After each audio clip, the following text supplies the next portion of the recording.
Muy buenos días a los radioescuchas que nos sintonizan en las frecuencias de Telemetro Radio, a quienes nos ven por streaming en Metcon Go y en las plataformas de Telemetro Cuarto Poder en YouTube. Bienvenidos a la emisión de hoy de Cuarto Poder, hoy martes 22 de noviembre del año 2022.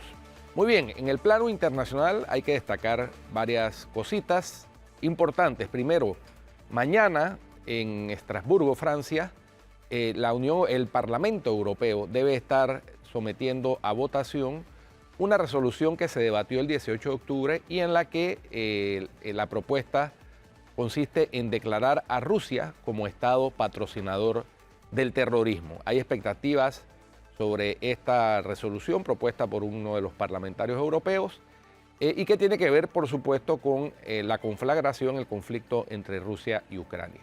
Según datos documentados, se habrían cometido más de 40.000 crímenes de guerra, especialmente contra población e infraestructura civil, aparte de tortura y otros vejámenes que están prohibidos expresamente por convenciones internacionales, entre ellas la Convención de Ginebra de 1949. De manera pues que hay expectativa sobre esa votación que se va a dar en la sede del Parlamento Europeo. Por otra parte, anoche se conoció la triste noticia del fallecimiento del cantautor Pablo Milanés, una leyenda de la música latinoamericana, específicamente cultor de la conocida Nueva Trova cubana. Entre los temas emblemáticos de Pablo Milanés hay varios que destacar, como por ejemplo Yolanda, El breve espacio en que no estás, etcétera. Él junto a Silvio Rodríguez constituyeron dos íconos de la música cubana romántica revolucionaria a finales de la década del 70 y a partir de ahí. De manera pues que en una clínica de Madrid, donde estaba hospitalizado desde hace más de una semana, a los 77 años, víctima de una enfermedad terminal, una embarcación repleta de personas que no se sabe todavía la nacionalidad, que buscaban llegar a las costas de Estados Unidos. Esta nave encalló en un banco de arena cerca de la Florida, cerca de Los Cayos, y fue rescatada por la Guardia Costera. Hubo personas que cayeron al mar luego que la embarcación encalló y están en el proceso todavía de rescate de esas personas, pero ya rescataron por lo menos a 100 con vida. Así que eso, lo más destacado en el plano internacional, aparte de la sorpresa que se dio esta mañana en el partido en Qatar entre Argentina y Arabia Saudita. Arabia Saudita sorprendió a Argentina, le venció 2-1. Ahí quienes bromeaban y decían lo que pasa es que Arabia Saudita tuvo una buena preparación. Tú sabes que el 11 de noviembre en partido de preparación jugaron contra Panamá y el partido quedó 1-1 en el mundialito que se realizó allá en uno de los países árabes. A mí me dio risa que escribí en Twitter hoy una pregunta, y que ¿será que los argentinos se levantarán, madrugarán también para cuando juegue Panamá? No. Poco haters. Bueno, no. Solamente era una pregunta hoy abierta y normal. Cero odio, cero. La gente es como hater. Debe ser que están bravos porque perdió Argentina. Bueno, Argentina es un equipo emblemático, bicampeón mundial, ha celebrado un campeonato mundial en su territorio.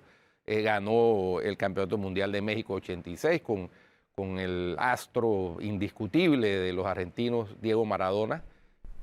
Así que, bueno, una cosa, o sea, los grandes equipos tienen seguidores y haters en todas partes del mundo. Solo los grandes tienen haters, porque muchos equipos tienen seguidores, pero solo los grandes tienen haters. Bueno, pero vamos a cantar Usted Milanés. nunca verá un hater de ningún equipito de esos. Oye, vamos a cantar Bueno, Flor, el breve espacio en que no está. Canta a ti que te No, gusta pero tú cantar. también, si tú no eres de que cantante. No, yo no soy cantante, yo canto aunque no canto, pero canto en el baño.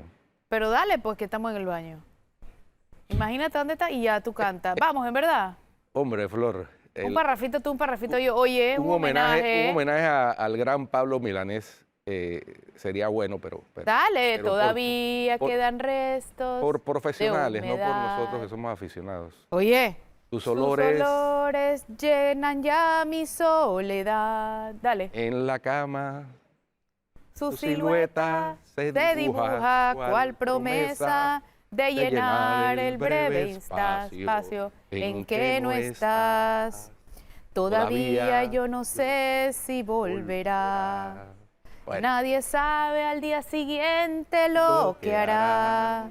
dejemos a Pablo. Rompe todos mis esquemas, no confiesa ni una pena. Oye, la mañana No está me tan linda. pide nada a cambio. Grande, Pablo. Estás Grande, buscando Pablo. que te ponga Yolanda también. No, grande, Pablo. Flor, lo que pasa es que está haciendo una bonita mañana, entonces nosotros vamos a desentonar y Igual va a llover. O sea, no es por mí. Bueno, Oh, un homenaje a nuestro estilo de Cuarto Poder al grande Pablo Milanés, una leyenda realmente de la música latinoamericana, especialmente de la nueva trova cubana. Bueno, Flor, vamos al campo nacional. no sé, ya me distraíste, me hiciste bullying. La Universidad de Panamá ha aceptado, después de mucha búsqueda de un facilitador de la segunda fase del diálogo con la participación de todos los sectores, es decir, sector productivo, sector trabajador, sectores sociales, la Universidad de Panamá ha aceptado ser la facilitadora. Vamos a ver cuándo finalmente puede instalarse esa segunda fase de la mesa del diálogo, que es importante porque muchos de los acuerdos a los que se llegó en la primera fase no se han podido implementar porque no participó el sector productivo y había acuerdos que eran simplemente irrealizables de la manera en que se plantearon. Y hoy vuelve a entrar en escena la app para recolección de firmas hoy 22 de noviembre, tal como se había 1065 anunciado. activistas no van a poder Los que, así es, y utilizarlo. de esos algunos van a ser señalados por delito electoral. Sí, y hay otra cosa que me pareció interesante, no sé si escuchaste la entrevista de Luis Guerra, el nuevo magistrado del Tribunal Electoral, en Telemetro Reporta. Era la primera entrevista, la primicia que daba, pues. Me llamó la atención varias cosas, lo sentí un poco ronconcito, ¿no? Como que si no me conocen, no me juzguen, yo sí tengo experiencia electoral, su experiencia electoral realmente es como fiscal general electoral suplente por un año. Yo no recuerdo nada positivo de la Fiscalía General Electoral el último año, de hecho ha sido muy cuestionada su inactividad y su silencio cómplice. ¿Por qué? Porque también está dirigida por un PRD, o sea... Tuerca y tornillo. Sí, totalmente. Entonces, bueno. Sí me pareció llamativa esa entrevista. Él habló también de la app, pero principalmente habló de su nombramiento y dijo que él sí era apto para el cargo y que le molesta a la gente que lo está cuestionando y que así como hay gente que lo cuestiona, pues hay gente que le gusta mucho. Así que él no le preocupa para nada. Tú sabes que una de las modificaciones que debería producirse en una eventual reforma constitucional, ya sea por la vía constituyente o por la vía de reforma de la Asamblea o de la convocatoria a una constituyente y después referéndum, debería ser que en esos cargos en que se exige que la persona no sea miembro del partido político, se establezca un umbral suficientemente amplio, Flor, porque no puede ser que una persona, por ejemplo, para este cargo, no voy a poner particularmente el caso de Luis Guerra, porque eso ha sucedido con otros, pero para este cargo, en donde uno va a ser árbitro, ahora que estamos en el Mundial, uno va a ser árbitro de un torneo, y entonces uno lo designan y uno se quita la camiseta de un equipo que ha tenido toda la vida y se quita la camiseta y se pone la de árbitro 5 minutos antes de comenzar el partido. Eso no puede ser, ninguno de los jugadores de los equipos que se enfrentan va a sentir confianza en un arbitraje así, haciendo ese símil. Y eso lo que es lo que él ocurre. dice es que el Tribunal Electoral, él fue cuestionado por eso y él dijo que los que hablaban de una posibilidad de fraude o de trampas o de ventajas y desventajas para algunos, no podían hablar de ser democráticos. Yo creo que aquí el ciudadano tiene derecho a cuestionar lo que le haga ruido. Sí, no. Y los funcionarios tienen obligación yo puedo contestar esas dudas. Yo puedo coincidir en que siendo un cuerpo colegiado de 3 magistrados, que haya uno, no necesariamente significa que se va a prestar para favorecer a alguno de los partidos en contiendas, pero es que es una cuestión de imagen. La mujer del César, dice un viejo refrán, no solamente debe serlo, sino parecerlo. Y no es de buen recibo, por lo menos para mí, estoy seguro que para Flor tampoco, y así volvamos al símil, que un árbitro del partido Brasil-Argentina se quite la camiseta de Brasil o de Argentina 5 minutos antes de iniciar el partido y que los jugadores de ambos equipos queden conformes. No, entonces eso habría que ponerlo en términos de abrir un umbral de tiempo suficientemente amplio para que no haya ningún tipo de suspicacia. No sé, 5 años, 10 años, qué sé yo. Para ciertos cargos se exige por constitución, por ejemplo, que la persona haya ejercido una profesión durante 10 años. Bueno, ese es un término razonable que el constituyente estableció pensando que esa persona en 10 años ha adquirido suficiente experiencia para desempeñar el cargo. Bueno, igualito, exactamente el mismo símil. Para un árbitro de un torneo electoral, que eso es lo que son los magistrados del Tribunal Electoral, son los que organizan el torneo, si bien no son los que cuentan los votos aquí los cuentan los ciudadanos en las mesas, en las juntas de escrutinio, ya sea distritales, circuitales, nacionales, etcétera, sí es el que organiza, el que diseña cuáles son las reglas del juego. Y que un diseñador de reglas del juego tenga la camiseta de uno de los partidos 5 minutos antes de entrar a ser árbitro, entonces no parece razonable. A nadie medianamente sensato eso le puede ser razonable, aunque toda la vida se haya hecho así, toda la vida se ha hecho mal. Digámoslo Exactamente. Así. Eso me llamó la atención. Lo otro es la declaración tan cínica de José Luis Fábrega acerca de la no firma y la no aprobación por parte del Consejo Municipal del desfile navideño. Yo no sé, el productor, si tiene a mano el video en el que José Luis Fábrega dice que eso ya es un tema del pasado, que ya no molestemos más con eso, básicamente. Okay, vamos a poner... Y señala que no sabe qué empresa fue. Yo no creo que nadie que le entrega un contrato de 2.8 o 2.9 millones de dólares a una empresa, ningún servidor público, administrador de la cosa pública, no sabe a quién le entrega eso. A mí me parece realmente insultante, lo he dicho ya varios días aquí, lo seguiré repitiendo hasta que me canse, que se gasten casi 5.7 millones en la Navidad. Qué pena, Judy Meana, sí me estoy metiendo con la Navidad de los niños, me estoy metiendo con la manera en la que lo hacen. Aquí todos los años Navidad cae el 25 de diciembre. No hay razón, motivo ni circunstancia para hacer contrato directo todos los años para un evento que tiene fecha estipulada. Las cosas hay que organizarlas y si se organizan nos salen más baratas. Si ustedes con su plata hicieran estas actividades, las hicieran con tiempo. Y más si saben que a última hora las cosas cuestan más. Y con sabiduría, ahí sí. Ahí sí. Pero como es plata ajena, ahí plata sí. de todos, y encima, sin aprobación del Consejo Municipal, lo cual me resulta una sinvergüenzura muy, muy grande, una maleantería de niveles mayores. Porque no puede ser en este país que salga un decreto oficial, un documento público oficial asegurando que el Consejo Municipal aprobó algo que ni siquiera estaba en el orden del día. Eso de por sí es una ilegalidad. Y el hecho de que el Contralor Gerardo Solís haya ratificado eso, haya refrendado eso con su firma, demuestra una enorme complicidad. Tenemos finalmente el SOT de ayer del alcalde José Luis Fábrega mandándonos a cambiar de tema, básicamente, lo tenemos.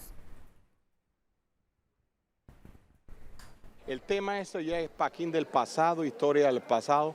Eso fue aprobado por el PRESENA, por el SENA, por la Contraloría General de la República.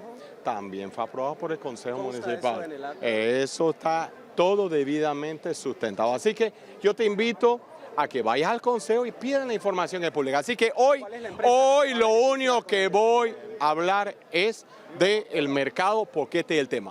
Cualquier tema que tenga que ver con otro es otro momento. Gracias y buenas noches. Bueno, el que tenga algún cuestionamiento de algo actuado por mi administración, que vaya al Ministerio Público y me ponga la denuncia. Eso es todo. Yo no estoy en contra del desfile de Navidad. Yo creo que eso es algo que... Bueno.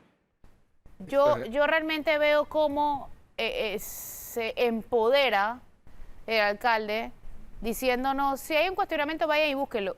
Señor, se le está diciendo, como lo han denunciado concejales del Consejo Municipal, que no hubo aprobación por parte del Consejo Municipal de este tema. Si no hubo aprobación, no está en el acta y no está siquiera en el orden del día, ¿de dónde saca que sí hubo aprobación del Consejo Municipal? Se le están pidiendo pruebas y no las da. Dice, vaya y búsquenlas a otro lado. Si no les gusta, denúncienme. ¿Sabes por qué él está tan empoderado? Claro, porque... Porque la revocatoria de mandato sí, no sí. fue exitosa. Sí, sí, y eso es culpa de los ciudadanos. Eso, y porque él sabe que los organismos de control no están cumpliendo su rol fundamental que deberían. Cuando aquí hubo una votación para sacar al alcalde, muchísima gente no firmó. Eso lo empoderó. Y por eso él hace lo que le da la regalada gana. No, pero independientemente de la revocatoria, si hubiera una Contraloría cumpliendo su labor, el alcalde no estaría empoderado de esa manera, independientemente de la revocatoria, porque entonces sí hay quien pare ese tipo de contrataciones de urgencia cuando es algo que se planifica, que pasa todos los años, como tú bien anotas. Es como si los carnavales, Flor, se requiera partidas extraordinarias para realizarlos, cuando se celebran todos los meses, todos los años entre febrero y marzo, finales de febrero, inicios de marzo, mediados, principios de febrero. Es decir, es un evento que sucede todos los años, las fiestas patrias, todos los años. Ha habido interrupciones, sí, excepcionales, como el tema de la pandemia, pero es algo que usualmente sucede todos los años y que estaba en el presupuesto, según nos dejó saber aquí el concejal de Don Bosco, Willy Bermúdez. Estaba en el presupuesto de la alcaldía, estaba ese rubro. Entonces, eso no puede ser una improvisación para adjudicarlo directamente y no hacerlo como se debe hacer con las licitaciones para obtener un mejor precio para el municipio de Panamá. Ese es el cuestionamiento básico. Nadie se está metiendo, ni somos Grinch, ni estamos atacando el desfile de Navidad per se, sino el procedimiento es un tema que de se ha gasto seguido público, para el gasto que representa en una situación fiscal apretada para el país y supongo que para el municipio también, en medio de una etapa pospandemia. Mira, ves que aquí hay 5 cosas cuestionables, por lo menos que yo me acuerde a grosso modo. Primero, que el alcalde dijo que no iba a haber desfile y luego sí iba a haber. Eso es lo primero. Lo segundo es el costo. Lo tercero es cómo vendieron ese costo. Porque él salió diciendo 2.8 millones cuando eran 2.9 más. Entonces, dio la información de manera parcializada y a medias. Lo cuarto es, muy delicado, anunciar que el Consejo Municipal aprobó eso cuando eso no lo aprobó el Consejo Municipal. Y lo quinto es el refrendo tan acelerado por parte del Contralor Gerardo Solís. Y lo sexto, pues, la declaración tan desparpajada del alcalde de que eso ya es pasado, pasado. Oye, eso. Pasado. ¿Qué es eso? ¿Qué es esa falta de respeto con los ciudadanos? Pero como repito, él está empoderado porque cuando quisieron sacarlo, no hubo la firma suficiente. Oye, Flor, hoy también hay una interesante nota periodística sobre el presupuesto de la Asamblea y cómo la Asamblea ha ido con un presupuesto que crece cada año, no solamente en lo que se aprueba, sino en lo que se adiciona. En el año 2022, por ejemplo, la Asamblea manejó 224.9 millones de dólares, va a terminar manejando este año, en una institución cuya labor no se ha incrementado productivamente en esa misma proporción. Mientras, y en contraste, que a las instituciones de investigación, en medio de una pandemia de investigación científica y médica, a los hospitales, como el Oncológico y el Santo Tomás, se les recorta el presupuesto. Las tragedias nuestras de cada día. Entonces, y eso en el año 2022. Yo no quiero saber qué va a pasar en el 2023, que es año preelectoral, que donde todos sabemos que la piñata arranca. Políticos, sobre todo los que tienen el control de la cosa pública, comienzan a repartir con criterio electorero el presupuesto del Estado, en donde los contribuyentes hacemos un aporte importante todos los años y que tendríamos algo que decir y que para eso existen los organismos de control, tanto electoral, la Fiscalía General Electoral, como la Contraloría General de la República y posteriormente la jurisdicción de cuentas en caso de que se detecte una lesión patrimonial. Pero los organismos de control están dormidos. Ok, en otros temas, antes de irnos a cambio, que tenemos a nuestro invitado ya esperando para entrar en el link, me pareció curioso, volviendo a la alcaldía, que inauguraron el mercado de Pacora y la estrella del evento fue nada menos que Roxana Méndez. Ahí está en todas las fotos con el alcalde y con la vicealcaldesa. Me pareció llamativo eso, simplemente una nota curiosa. Por otro lado, la explosión de Barrio, de la que no hemos escuchado mucho más, sigue dando de qué hablar entre los vecinos. Hay vecinos a los que todavía no les permiten subir a sus apartamentos, no les han permitido sacar los documentos y cuando los dejan subir, no les permiten subir el celular.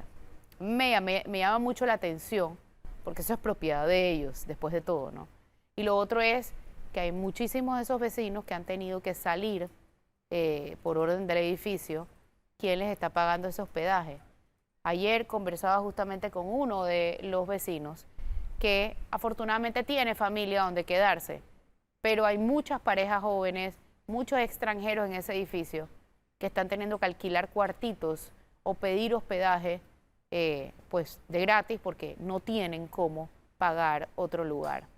Ayer se hicieron finalmente las pruebas de hermeticidad. No hemos sabido los resultados y no podemos olvidar que son los bomberos los encargados de llevar a cabo las obras, pero además de hacer las auditorías. Son jueces y parte, y esto se ha repetido ya en varios incidentes y nada de esto cambia. De aprobar las obras, no, ellos no son los que hacen las obras, ellos aprueban. De aprobar las obras de hermeticidad y de gases y todo lo demás, y también son responsables de auditar en caso de que ocurra un incidente. Son, repito, jueces y parte, y esto a pesar de que se ha criticado en muchísimas ocasiones tras muchísimos accidentes, no ha habido un solo cambio al respecto en esa legislación.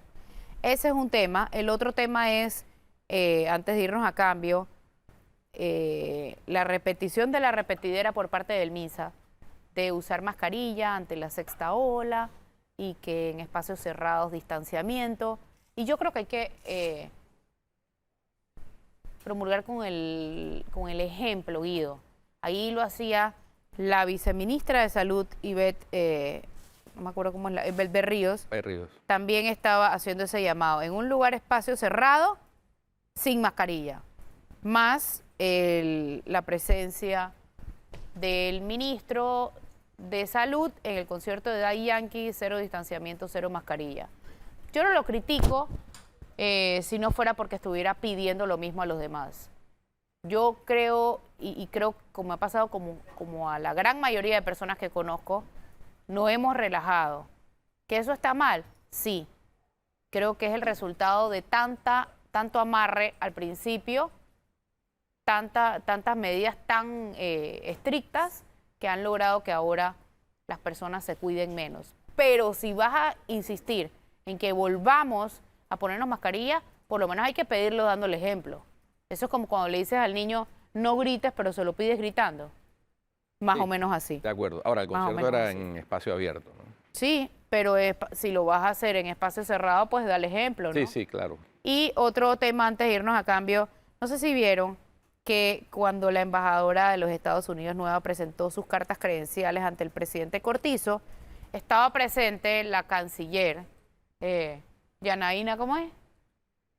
Yanaina Tehuancuey Mencono. ¿Estás viendo? Tehuawei, a mí me sirve más decir, me acuerdo del celular.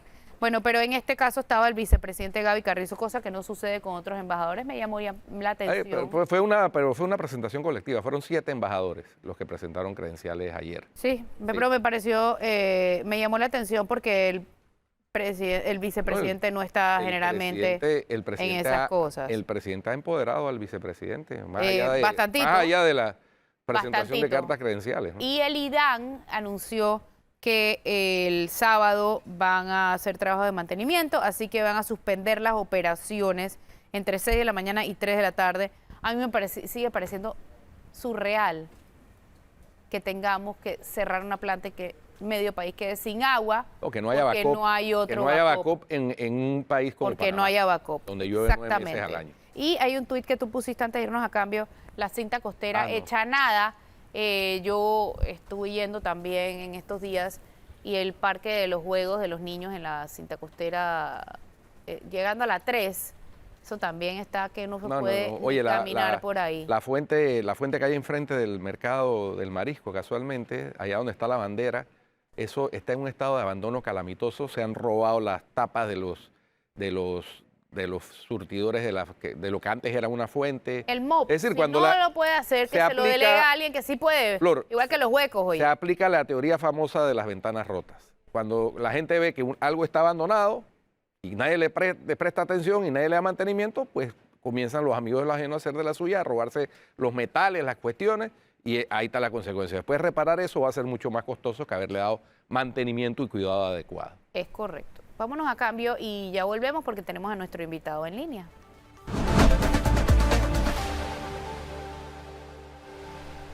Ya estamos de regreso con más y tenemos a nuestro invitado en línea y es el gran Iván Chanis. Hoy vamos a hablar de derechos humanos y de Qatar. Iván hace unos días escribió un mensaje respondiéndole a Maluma y el mensaje ha estado como por todos lados. Aquí lo tengo. Espérate que lo estoy buscando. Mira. Espérate, que ya ustedes saben que yo no soy tan buena. Mira, Maluma escribe: qué orgullo estar acá representando y sintiéndome orgulloso de mi país, mi tierra, mi cultura latina. Y pone 3 corazones con los colores de la bandera de Colombia. Este momento vivirá por siempre en mi corazón y nada ni nadie podrá arrebatármelo. Gracias a todos por creer y por dármela.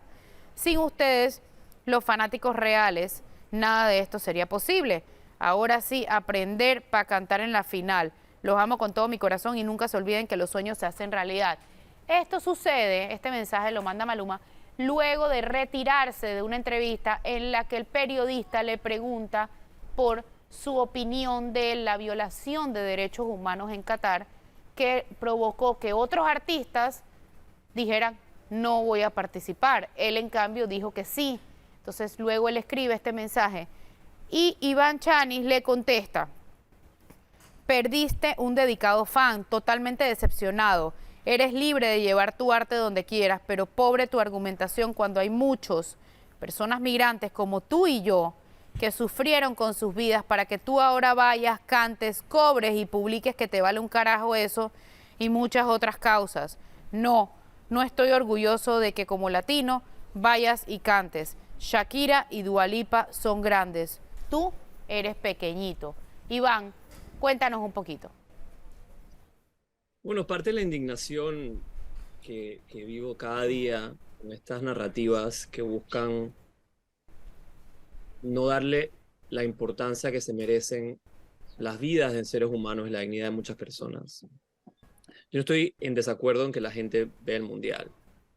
Y hasta como digo en el mensaje, si quieres ir a cantar, canta, pero di por qué cantas y por qué justificas cantar en un país que en los últimos 10 años, 6.500 personas que conocemos, porque seguramente son más, murieron injustamente trabajando en esos estadios, en esos aeropuertos, en esos hoteles. Y que el Estado, en este caso de Qatar, se niega a reconocer esas violaciones de derechos humanos, se niega a reconocer la dignidad de esas personas muertas, al menos siquiera reconocer que las familias merecen una compensación económica, porque para el Estado de Qatar, estos migrantes que vinieron de India, Bangladesh, Sri Lanka y otros países, no son considerados al mismo nivel de personas como los ciudadanos de Qatar. Entre muchos otros temas, como digo, el tema de las mujeres, de los derechos de las mujeres, de las personas LGBT, de la libertad de expresión, de la democracia, etc.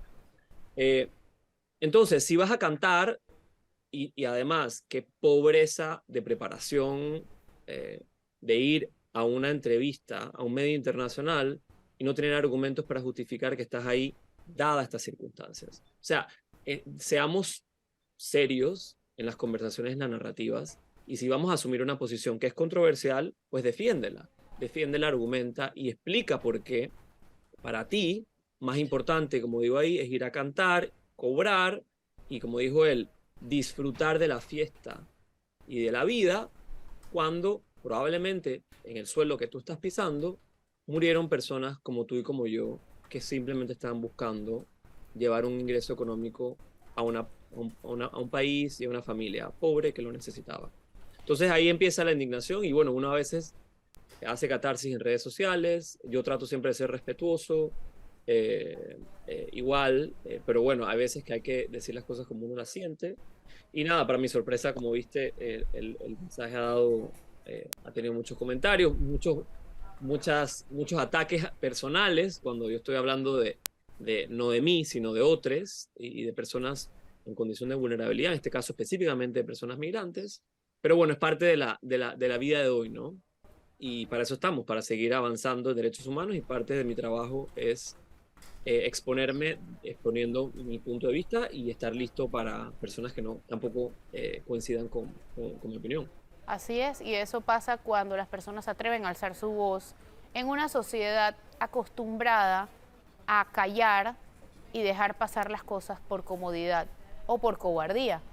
Iván, a mí me gustaría que nos contaras un poco cuáles son los derechos humanos más violados en Qatar, porque conversaba hace unos días con una persona y luego lo vi en redes sociales también, personas que decían, pero es que eso no son violación de derechos humanos, eso son simplemente culturas distintas. Entonces, ¿dónde está esa línea y cuáles son ejemplos claros de que sí son violaciones a los derechos humanos? Son violaciones a los derechos humanos porque Qatar forma parte de las Naciones Unidas, Qatar forma parte de un sistema internacional de estados que se han comprometido a lo que llamamos garantías fundamentales. Nadie le exige a Qatar que apruebe el matrimonio igualitario, etc.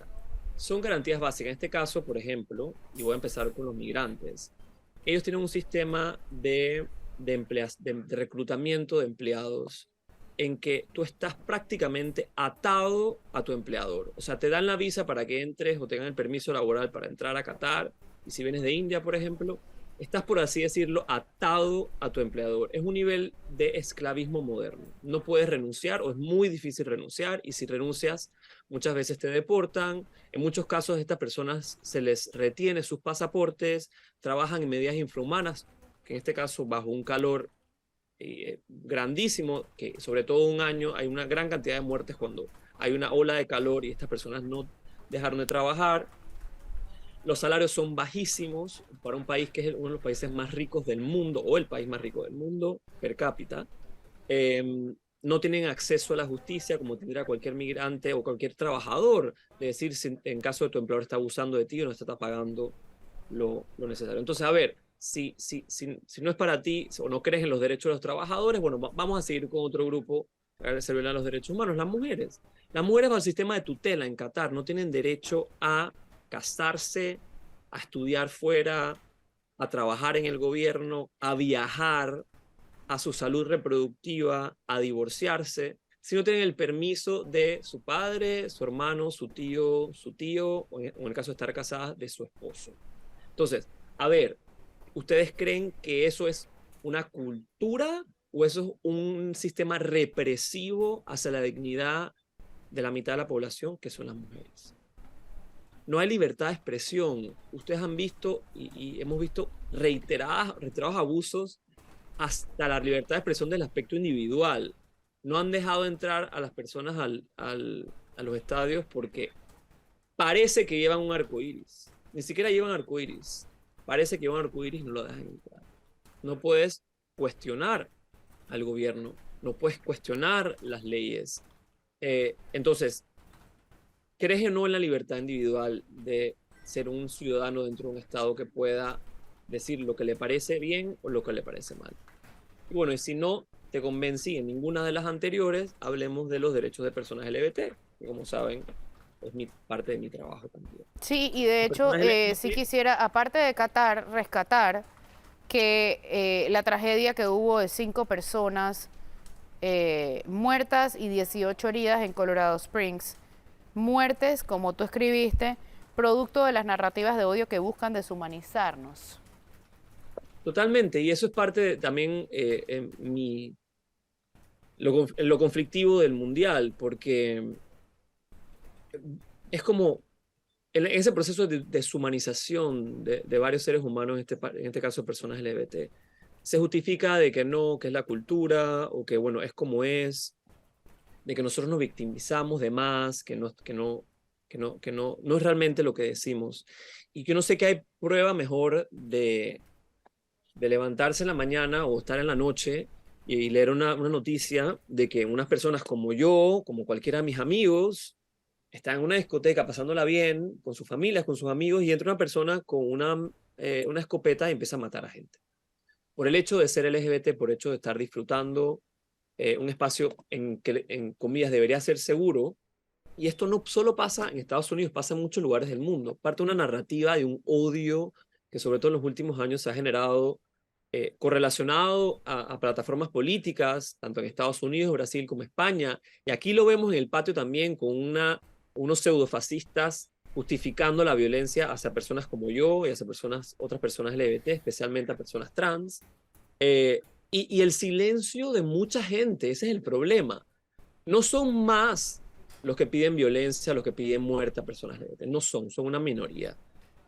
Ahora, Pero Iván, a nadie decirles estás mal o no justifico esa violencia, estamos justificando esas acciones. Entonces ahí hay un proceso bien complejo en donde salen estas personas aunadas por este odio constante en redes sociales, en medios de comunicación, en plataformas políticas, en organizaciones, no todas, pero muchas, en que termina alguien pensando que se justifica entrar con un arma a aniquilar a personas porque son de una orientación sexual o una identidad de género diferente. Iván, precisamente sobre eso que planteas, yo ayer le decía a Flor, no solo Qatar es territorio agreste para los grupos LGTBQI+, Panamá también es un territorio agreste. Estados Unidos lo es. O sea, esas matanzas no se dan en Qatar, se dan en Estados Unidos. Es decir, el discurso de odio no tiene fronteras, estemos claros en eso. Y es lo que hay que combatir, no solamente contra determinados grupos, sino contra todos los grupos de seres humanos. Y en eso consiste el respeto y el tratar de preservar y de defender los derechos de las personas por ser personas, que es el fundamento básico, independientemente de la condición de la persona, mujer, hombre, LGTB, negro, blanco, chino, amarillo, lo que sea. Son personas, son seres humanos. No puede haber una persona, y ahora me meto con los creyentes, que crea en la existencia de un ser superior. Para los católicos, Dios; los cristianos, Dios; para los musulmanes, Alá, que predicaban, en todas esas fe se predica el bien y el derecho de las personas de ser iguales todos entre sí, que discrimine a los diferentes grupos de personas. Eso riñe con todas las religiones. Entonces, ese es el punto que yo quisiera destacar, porque sí, en Qatar, pues como es el mundial y la manera en que se adjudicó cuestionadamente y todo lo demás, pues está ahora en el foco y en el ojo de la tormenta. Pero es que esa situación no es solo de Qatar.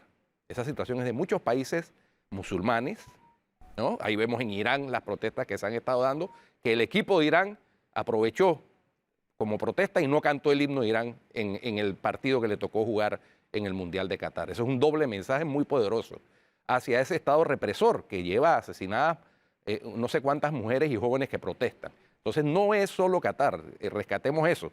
Sí, está en el ojo de la tormenta porque ahí es el Mundial y vamos a estar hasta el 18 de diciembre con el Mundial en Qatar.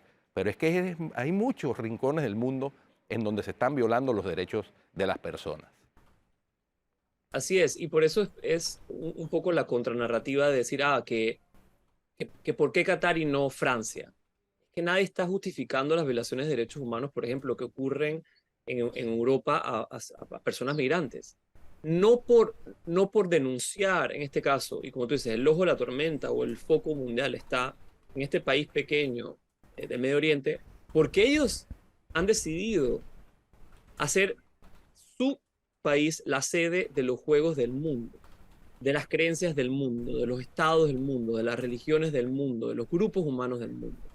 Entonces debe haber una correlación de, si voy a abrir mi casa para traer al mundo, yo tengo que también tratar de entender al mundo, no que obligar que el mundo me entienda de una manera. O sea, no puede ser una vía unilateral, debe ser una vía bilateral. Y como dije, nadie está pensando que Qatar debe cambiar de la noche a la mañana y convertirse en una democracia moderna occidental europea. No es el caso. Pero sería hipócrita de nuestro lado no denunciar esta serie de abusos a los derechos humanos de muchos grupos humanos. Y no es que se hizo el informe de derechos humanos en Qatar por el Mundial. Todos los años Amnistía Internacional, Human Rights Watch, etcétera, etcétera, las Naciones Unidas, el Comité de Derechos Humanos, hace su estudio de los derechos humanos en los diferentes países, y Qatar sostenidamente se le ha cuestionado esto mucho antes de que haya siquiera anunciado que sea sede del Mundial. Obviamente, por ser sede del Mundial hay mucho más interés y se utilizan las plataformas para denunciar, en este caso, los abusos a estos grupos humanos. Muy bien. Vamos al cambio y regresamos con la parte final del programa en Cuarto Poder. Gracias, Iván. Y el vicepresidente, no, el presidente es él. A mí se me olvida si es el presidente o el vicepresidente. Pero bueno, es el presidente Cortizo. Designó a nuevos viceministros de Relaciones Exteriores. El presidente designó a Vladimir Franco Sousa y a Gil del Carmen Otero como nuevos viceministros de Relaciones Exteriores. Vladimir Franco destaca la presidencia que tiene una amplia trayectoria en materia de relaciones internacionales. Él fue designado vicecanciller de Relaciones Exteriores. Él es abogado, máster en Derecho, tiene especialidad en Derecho Internacional Público y Privado, Derechos Humanos, Derecho Penal Internacional, Derecho Administrativo, Constitucional, Extradición, Asistencia y Protección Consular, Asilo y Refugio. Que habla 5 idiomas, destaca el presidente, y que fue asesor de la ministra, Ministerio de Gobierno 2020-22 y director general de Asuntos Jurídicos y Tratados del Ministerio de Relaciones Exteriores ahora en el 19-20. Guido, él no lo sacaron. Sí, él cuando llegó Erika Moines al Ministerio de Relaciones Exteriores en reemplazo de Alejandro Ferrer, él fue, digámoslo así, trasladado al Ministerio de Gobierno, porque él era director de Asuntos Jurídicos y Tratados del MINREX y fue trasladado como asesor legal del Ministerio de Gobierno. Y, o sea que sí mal ha tenido... no recuerdo, Guido, él no salió en buenos términos ahí. Bueno, no sé, pero ciertamente ha tenido relación con la que hoy es la canciller, porque fue su asesor durante 2 años. Es correcto, pero entiendo que el último traslado no fue en buenos términos. Y entonces Gil del Carmen Otero la designaron viceministra de Asuntos Multilaterales y Cooperación Internacional. Ella reemplaza a Ana Luisa Castro, que renunció al cargo a partir de diciembre. Y la vicecanciller Gordón. Va. Porque no hay... Acá sí se dice que Gil del Carmen Otero reemplaza a Ana Luisa Castro, pero en el caso de Vladimir Franco no dicen a quién reemplaza. O si ¿Ni por qué? Cargo nuevo. Porque acá dice que es porque Ana Luisa Castro renunció. Tampoco sabemos por qué renunció, porque en este país los pocos que renuncian tampoco dicen por qué renuncian. Bueno, pero sí, esa barrida parece interesante. Vladimir fue asesor legal en el Ministerio de Relaciones Exteriores y quería certificar que Panamá no había pedido el levantamiento del consentimiento para juzgar a Martinelli por otros delitos que no fueran los pinchazos, me confirma una fuente aquí. Así que eso habla del gobierno de Nito Cortizo. ¿Cómo es que dice? Alineados. Alineados, ahí está, porque salió, repito, quería certificar que Panamá no había pedido el levantamiento del consentimiento para juzgar a Martinelli por otros delitos que no fueran los pinchazos. Bueno, interesante. Flor, se nos acabó el tiempo. Si usted sigue en Telemetro Radio y en Oye TV, siga con el brunch. Y en RPC Televisión, Capitán Tsubasa. Y a las 2 de la tarde, el partido, el debut de Francia, el actual campeón de la Copa del Mundo, contra Australia. Hasta mañana.